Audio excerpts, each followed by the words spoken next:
साथियों, चाइना के अंदर एक वायरस मंकी बी वायरस, उसकी वजह से पहली मौत हो गई है। और जब मैं इस तथ्य को आप तक पहुंचाऊं तो इस बारे में यह तथ्य भी जान लीजिएगा, मंकी बी वायरस से हुई पहली मौत एक डॉक्टर की है।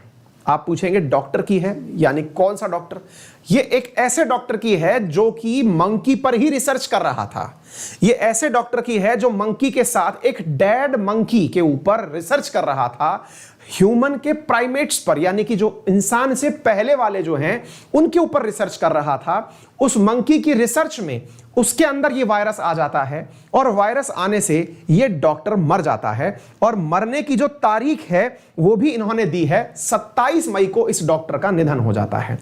अब जाकर के चाइना के ग्लोबल टाइम्स अखबार में यह बात छपी है कि 27 मई, आप सोच रहे हैं आप कितने बड़े लोकतांत्रिक देश की बगल में रह रहे हैं जिसकी 2 महीने वाली पुरानी खबर अब निकल के बाहर आ रही है। मई से जून जा चुका है, जून से जुलाई जा चुका है, अब जाके खबर आ रही है। ग्लोबल टाइम्स ने मेंशन किया है कि हमारे यहां पर एक डॉक्टर की नाम वाम कुछ नहीं बताया गया है कि भैया मंकी बी वायरस से सक्सेसफुली मौत हो गई है। मैं सक्सेसफुली क्यों बोल रहा हूं आप भी समझ रहे हैं, क्योंकि कोरोना वायरस भी एक ऐसी ही लेबोरेटरी के अंदर कहा जा रहा है कि चमगादड़ पर प्रयोग के दौरान ही लीक हुआ था, जितनी भी दुनिया भर के अंदर कहानियां गढ़ी जाती हैं। और आपको जान करके थोड़ी चिंता और आश्चर्य जरूर होगा कि ये जो वायरस है जो मंकी के काटने से, मंकी के सलाइवा से और टच करने से फैला है, ये वायरस 70 से 80% तक फैटल है। यदि ये वायरस आपके शरीर में आ जाता है तो बचने के चांसेस जो हैं वो मात्र 20% हैं। यानी ये इतनी घातक बीमारी है जिसके बारे में किसी भी प्रकार का कोई भी वैक्सीन उपलब्ध नहीं है। तो आज का जो ये विषय है इसी बारे में चर्चा करने वाले हैं। क्या ये वायरस पहली बार है? जी नहीं, कोरोना भी पहली बार नहीं था। कोरोना का नाम भी आपने SARS-CoV-2 रखा है। कोरोना बहुत ऐतिहासिक रूप से बीमारी है, लेकिन उसके अंदर म्यूटेशन कर करके एक ऐसा वायरस बन गया जिसने पूरी दुनिया को तबाह कर दिया। तो आज जिस विषय की आप चर्चा कर रहे हैं वो मंकी बी वायरस है। और ये मंकी बी वायरस 1932 में पहली बार देखा गया था, लेकिन आज तक मौत किसी की नहीं हुई थी सक्सेसफुली। क्यों कह रहा हूं मैं सक्सेसफुली? क्योंकि इट माइट पॉसिबल कि वहां क्या हुआ किसी को नहीं पता है। 2 महीने बाद पुरानी न्यूज अब जाकर के वहां से निकल करके आ रही है। उनके CDC वीकली के द्वारा यह बात रिलीज की गई है, ग्लोबल टाइम्स में यह अखबार में खबर आई है, तो इस बात को जरूर देखना होगा। और ये चूंकि हेल्थ से जुड़ा हुआ विषय है, आप लोगों के GS पेपर 3 का ये महत्वपूर्ण विषय है मंकी बी वायरस। तो पहली मानव मृत्यु कहां हुई? तो आंसर है साथियों चीन में हुई। किसकी वजह से हुई? मंकी बी वायरस की वजह से हुई। तो साथियों ये अखबारों ने हमारे देश में भी कवर किया है इस न्यूज को। कल के ही प्रमुख अखबारों में है कि what is the monkey B virus and which has caused the first human death in China. तो साथियों ये खबर आपको पढ़नी है। साथियों ये जो बंदर है इसके काटने से फैलने वाला वायरस है मंकी बी वायरस। इसकी सलाइवा से इंसान में आने वाला वायरस है monkey B virus. Monkey B virus जो है इसका ओरिजिनल नाम जो है वो क्या है? जैसे कोरोना का SARS-CoV-2 है, ऐसे ही इसका नाम है मैक्सिन, इसका नाम है मैकेसाइन हर्पी वायरस 1। साथियों ये नेचुरली अकरिंग वायरस जो मैकाका है यानी कि बंदरों के अंदर पाया जाने वाला वायरस है। और ये बिल्कुल जैसे इंसानों में फ्लू के कैरेक्टर होते हैं वैसा ये वायरस दिखाया देता है। और ये बहुत ज्यादा मतलब रेयर डिजीजेस में से तो है ही, लेकिन सीरियसली डिजीज हैं जो डेंजरस हैं, उस प्रकार का ये पाया गया है।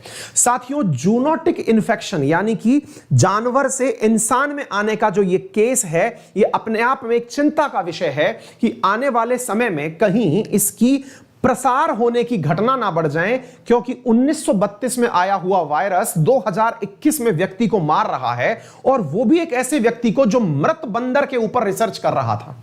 यानी कि जो बंदर के अंदर रिसर्च कर रहा था, बंदर के साथ बैठा हुआ रिसर्च कर रहा है, भाई कर क्या रहा है वो, है ना? तो 1932 के अंदर तो 50 डॉक्यूमेंटेड केस हुए हैं अभी तक दुनिया में इसके।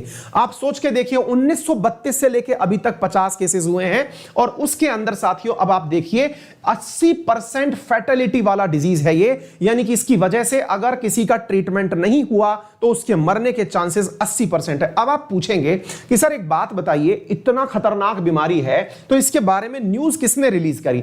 तो बेटा चाइना के अंदर centre for disease control and prevention है, इसके द्वारा न्यूज रिवील की गई और यह कहा गया कि भाई हमारे द्वारा, और ग्लोबल टाइम्स में यह अखबार में खबर छपी जो कि सरकारी अखबार है, उसमें यह खबर पड़ी कि भाई हमारे यहां पर 27 मई को एक व्यक्ति की मौत हो गई है जो लेबोरेटरी में इसके ऊपर रिसर्च कर रहा था। इन्होंने अपने द्वारा जानकारी में यह बताया कि उसके सलाइवा से, बंदर की सलाइवा से, अब देखिए इससे अंदाजा लगाइए मतलब यह कहां पर पाया जा सकता है। मतलब आप सोच रहे हैं काटने से फैलेगा, तो बंदर काटता कब है? जरा विचार करिए कि बंदर की सलाइवा से यह वायरस फैल सकता है। तो सलाइवा को यूं फील करिए, आपको शायद एहसास नहीं होगा, अपने में से बहुत सारे लोग ऐसे हैं जिनके घरों के आसपास कहीं ना कहीं बंदरों का आतंक मचा रहा है, या तो आपके घर के आसपास है, नहीं तो आप किसी को जानते होंगे, you know a guy who know a guy, है ना, जिसके घर के आसपास जो होगा बंदर का आतंक जरूर होगा। और बंदरों की प्रवृत्ति क्या होती है भाई? आपके घर में, जैसे मेरे घर में फलों के पेड़ लग रहे हैं, आया कोई बंदर और एक फल खा के चला गया, हो सकता है उसमें खरोंच लगा के चला गया या फिर उसके ऊपर मुंह लगा के चला गया। समटाइम्स खरोंच लगे हुए फलों को, जैसे रात को चमगादड़ के काटने से हल्का सा खरोंच लगा था, शायद उसी से कोरोना आया, ठीक इसी प्रकार से बंदर ने किसी फल को खाया या फिर कहीं से पानी को पिया या किसी व्यक्ति के संपर्क में आया। अपने अंदर तो धर्म कर्म की भावनाएं भी बहुत होती हैं, तो वही बंदर को, कभी बंदर को कुछ खिला रहे हैं, बंदर रुष्ट हो गया, उसने दिया लाफा खींच के। मतलब कहने का अर्थ यह है कि इसकी फीसिस से, इसकी यूरिन से, साथ में साथियों ये बीमारी फैलती है। और इसके कारण से अब मैं आपको बता दूं कि जो सबसे ज्यादा प्रभावित होता है, जैसे कोरोना के केस में हमने लंग्स प्रभावित होते देखे थे, इसके केस में व्यक्ति का स्पाइनल कॉर्ड प्रभावित होता है और ब्रेन प्रभावित होता है, उनमें स्वेलिंग आ जाती है। और इसकी वजह से साथियों अगर इसका सही समय पर ट्रीटमेंट ना किया जाए, ट्रीटमेंट क्या है? अगर बंदर ने आपको काट लिया है या बंदर के संपर्क में आप आ गए हैं तो उस जगह को धो लीजिए, उसका प्रॉपर वार्म वाटर ट्रीटमेंट कर लीजिए, डॉक्टर को दिखा के एंटी इंफेक्शन लगवाइए, क्योंकि इसकी कोई वैक्सीन वगैरह नहीं है। और ये सारी चीजें साथियों यहां पर हुई हैं।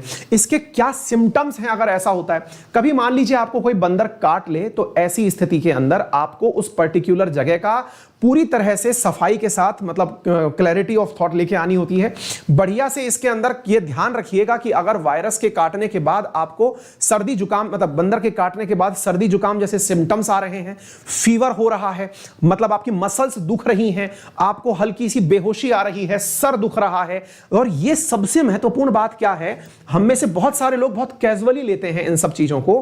कृपया थोड़े से सजग और सावधान अगर रहेंगे तो काम बन जाएगा। हम में से होता क्या है कि गलती से अगर मान लीजिए आपके घर में ही कोई पालतू जानवर है, वो आपके काट खाया, आप सोचते हैं 1-2 दिन में पता चल जाएगा जो होना होगा। जी नहीं, इसके कहने से 1 महीने बाद आपको पता चलेगा। आप ढूंढ नहीं पाएंगे 1 महीने पहले वाली घटना की कौन सी घटना थी जिसके कारण से मेरे साथ ये सब हो रहा है।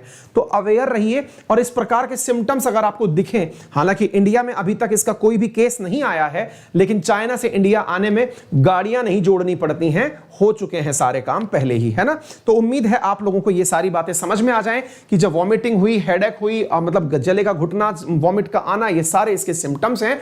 इसकी कोई वैक्सीन अभी तक उपलब्ध नहीं है और अभी तक किसी भी प्रकार का डॉक्यूमेंटेड ये लिस्टिंग नहीं है कि ये इंसान से इंसान में फैलता है। डॉक्यूमेंटेड नहीं है का मतलब हुआ कि इसके बारे में कोई भी ये जानकारी नहीं है कि एक व्यक्ति से दूसरे व्यक्ति में फैला, लेकिन वैज्ञानिक खुद भी इस बारे में ये बोल रहे हैं कि अब तक जानकारी नहीं है। इसका मतलब हम ये नहीं कह सकते कि ये आगे नहीं फैलेगा। जूनोटिक हो चुका है, बंदरों में फैलने वाली बीमारी थी, अब इंसान में आ गई है, तो अब नए प्रयोग होंगे, पता नहीं क्या होंगे, है ना। तो उम्मीद है कि आप सभी लोग इस बात से समझ जाएंगे कि क्या मैं कहना चाह रहा हूं। तो ये थी पूरी जानकारी, विश्लेषण था, महत्वपूर्ण था, तो इसे आप सभी लोग जो है इसको महत्वपूर्ण तरीके से ध्यान रखते चलें। जितने भी विद्यार्थी लाइव हैं, सेशन को एक बार लाइक कर दीजिए, शेयर कर दीजिए, चैनल पर नए हैं तो सब्सक्राइब कर दीजिए, ये बार बार बोलना ना पड़े, है ना। और इसके आप चाहते हैं डिटेल में स्टैटिक जीके पढ़ना, तो एसएससी में मेरे साथ जुड़ करके एकदम फाउंडेशन मजबूत कर सकते हैं इंडिया लेवल की जीके का, जिसमें हिस्ट्री, ज्योग्राफी, पॉलिटी, इकोनॉमी मेरे द्वारा पढ़ाई जा रही है। यदि आप इकोनॉमी के बैच में जुड़ते हैं, आपको भविष्य में आने वाला मॉडर्न हिस्ट्री भी मिल जाएगा, पॉलिटी भी मिल जाएगी, ज्योग्राफी भी, क्योंकि ये पूरा सीक्वेंस चलने वाला है। आप इसे ज्वाइन करें, बहुत ही डिटेल्ड बैच है, बहुत ही फाउंडेशन लेवल से ये पढ़ाया जा रहा है, आप इसे ज्वाइन कर सकते हैं।